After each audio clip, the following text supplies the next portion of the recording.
Manipulasi emosional dalam keluarga dapat menjadi alat yang sangat berbahaya ketika digunakan untuk memaksa seseorang melakukan kejahatan.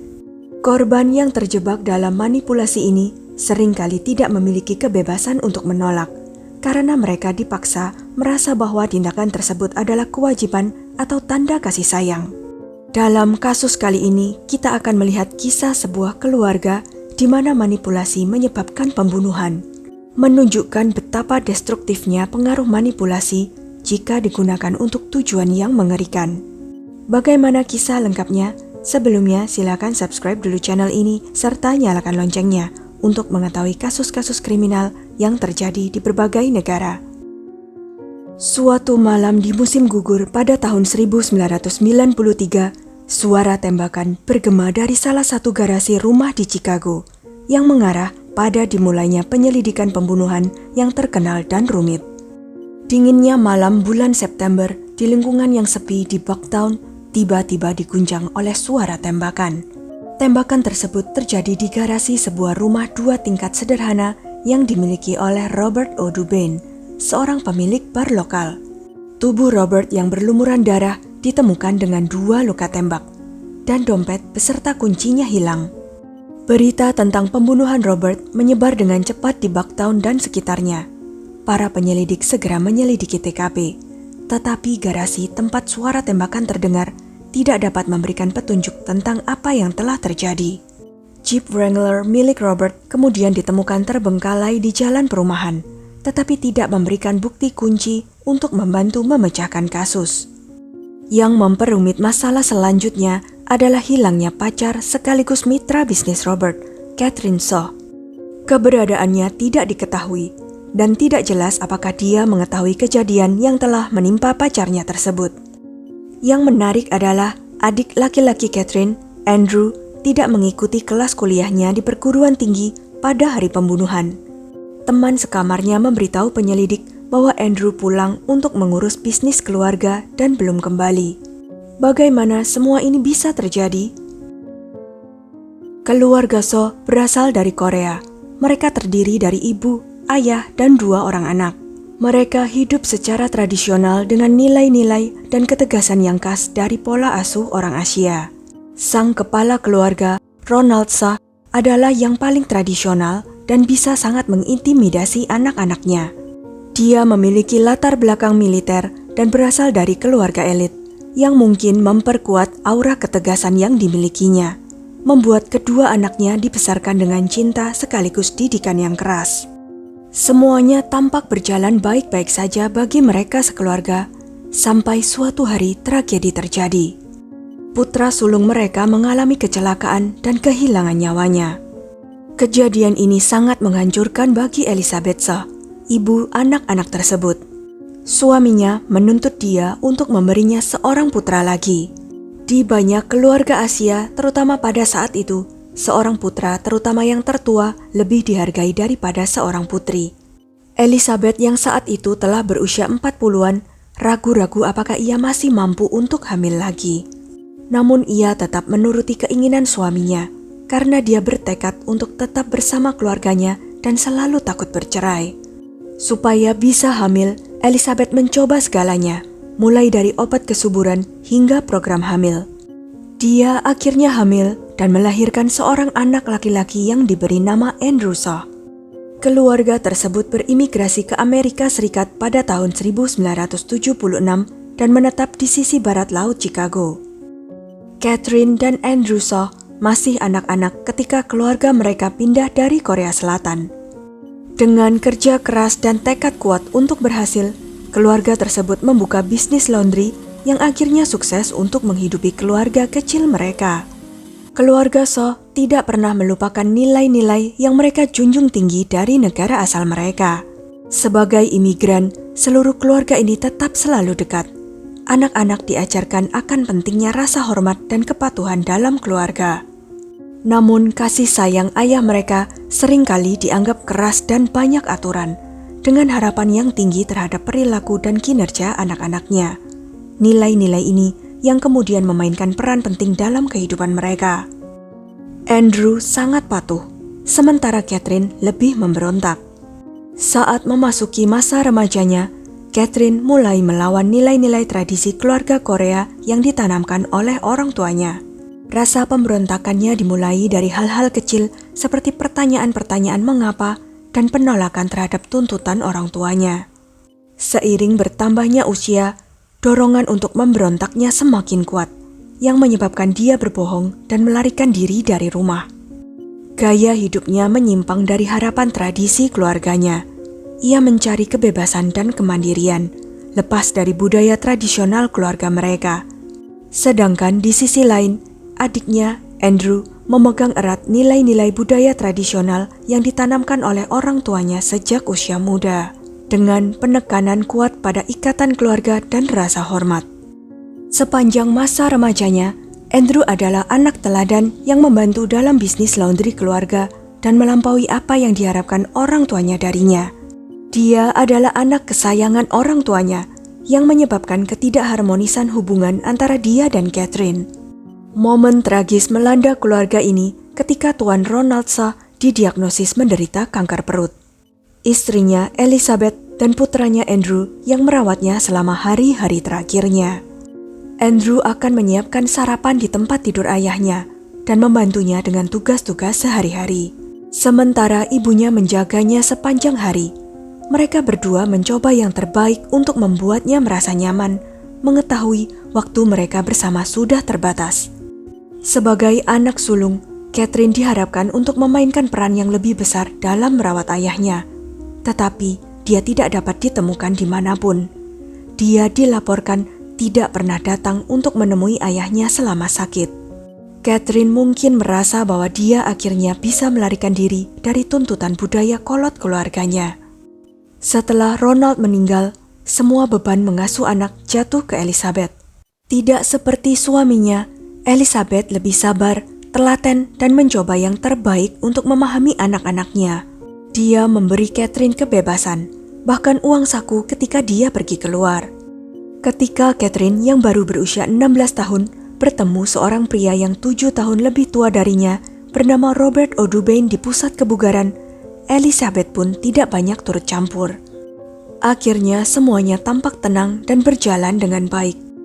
Akan tetapi, beberapa tahun kemudian terjadi peristiwa yang mengerikan.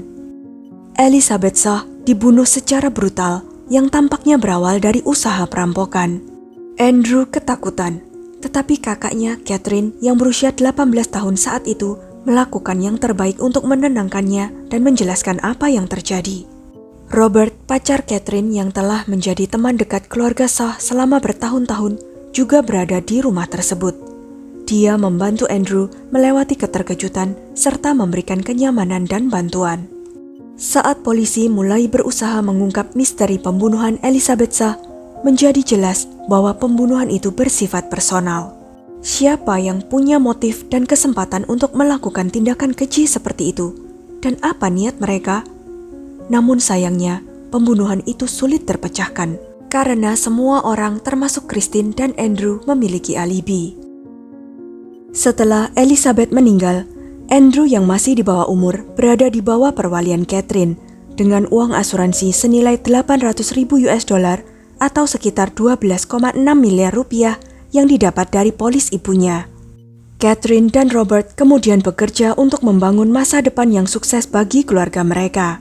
Mereka menggunakan sebagian dana asuransi ibunya itu untuk membuka sebuah bar bernama Club Metropolis yang sukses dan dengan cepat menjadi pembicaraan di kota. Sedangkan Andrew, seorang siswa SMA yang rajin, akhirnya mendapatkan beasiswa penuh ke Providence College, di mana ia belajar ekonomi dan bahasa Jepang untuk mempersiapkan dirinya dalam meraih masa depan yang menjanjikan. Saat hubungan Catherine dan Robert bertumbuh lebih serius, pasangan itu akhirnya memutuskan untuk tinggal bersama. Keputusan ini memiliki dampak yang signifikan pada Andrew yang masih muda dan sangat membutuhkan figur seorang ayah. Robert, seorang teman lama keluarga, dengan cepat menjadi figur ayah baru dalam kehidupan Andrew. Robert memberikan bimbingan dan dukungan saat Andrew muda menghadapi tantangan masa remaja. Namun terlepas dari hubungan baik mereka, baik Andrew maupun Robert tidak dapat mengantisipasi peristiwa yang akan menghancurkan hidup mereka selamanya. Saat kuliah, Andrew kadang-kadang menerima telepon dari Catherine yang menceritakan kepadanya tentang masalah hubungannya dengan Robert. Suatu hari, Catherine mengajak Andrew untuk makan siang dan diduga mengatakan kepadanya bahwa Robert telah memperlakukannya dengan buruk dan perkataannya selanjutnya merupakan rahasia di antara mereka berdua. Catherine mengklaim bahwa Robert lah yang telah membunuh ibu mereka, mengungkapkan bahwa itu adalah idenya, tetapi dia tidak berharap Robert benar-benar melakukannya. Catherine lalu mengatakan kepada Andrew bahwa dia tidak bisa meninggalkan Robert karena dia akan melaporkan pada polisi bahwa pembunuhan Elizabeth adalah idenya. Namun dia sudah muak disiksa oleh Robert. Mendengar ini, Andrew dipenuhi dengan rasa marah dan kewajiban untuk melindungi saudara perempuannya. Melihat kemarahan Andrew, Catherine mengajukan ide untuk membunuh Robert. Tidak dapat membuat keputusan yang logis dalam kondisi emosional, Andrew setuju dengan Catherine dan bersiap untuk bertindak. Setelah Andrew kembali ke rumah, Catherine menyuruhnya mengenakan pakaian warna hitam dan membawa baju ganti. Catherine juga menyuruhnya untuk menemukan pistol di loteng garasi. Andrew menunggu selama berjam-jam sampai Robert akhirnya masuk ke garasi.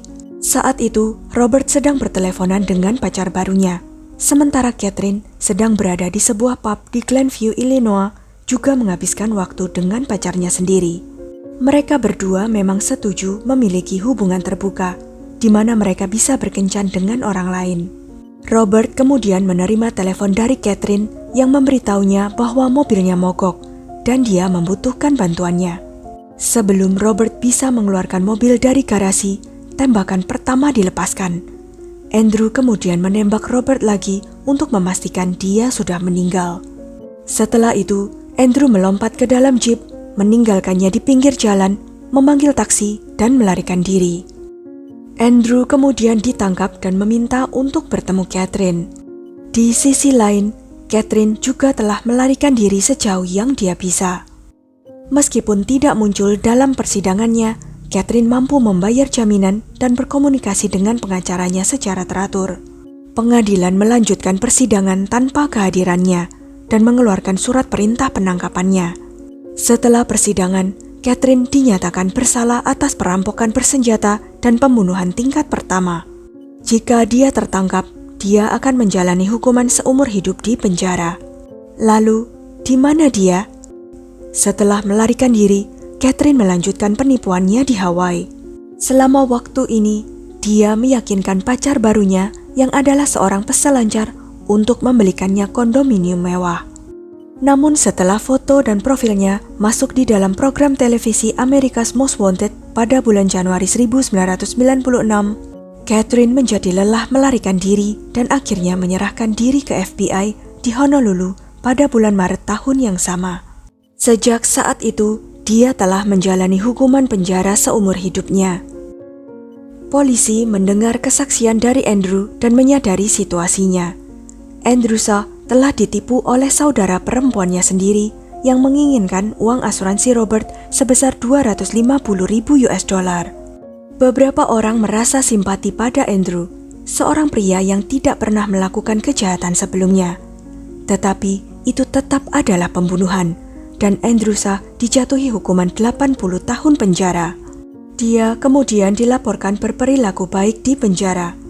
Andrew melakukan wawancara dan berharap mendapatkan kesempatan lain. Pada Januari 2024, setelah menjalani 30 tahun penjara, Andrew dibebaskan dari penjara Western Illinois. Dia telah menyelesaikan program rehabilitasi yang diharuskan oleh Undang-Undang Negara Bagian. Bersama dengan pengacaranya, dia disambut oleh 6 pendukung dan tampak senang meninggalkan penjara untuk memulai hidup yang baru. Andrew sangat berterima kasih kepada seorang pengacara bernama Song Min Kim yang dengan senang hati memberinya tempat tinggal. Meskipun pembunuhan Robert O'Dubain telah terpecahkan dan Shaw bersaudara telah dihukum, namun pembunuhan Elizabeth masih belum terpecahkan. Selama bertahun-tahun, kecurigaan terus berlanjut mengenai kemungkinan keterlibatan Catherine dalam kematian Elizabeth. Andrew Shaw juga kemudian menyatakan keyakinannya bahwa saudara perempuannya itu bertanggung jawab atas pembunuhan ibu mereka yang dimotivasi oleh nafsunya untuk mewarisi polis asuransi jiwa ibunya. Namun tidak ada tuntutan yang diajukan terhadap Catherine yang berkaitan dengan kematian ibu mereka. Semua tersangka memberikan alasan yang meyakinkan sehingga menimbulkan pertanyaan apakah kasus tersebut benar-benar perampokan yang berujung pembunuhan.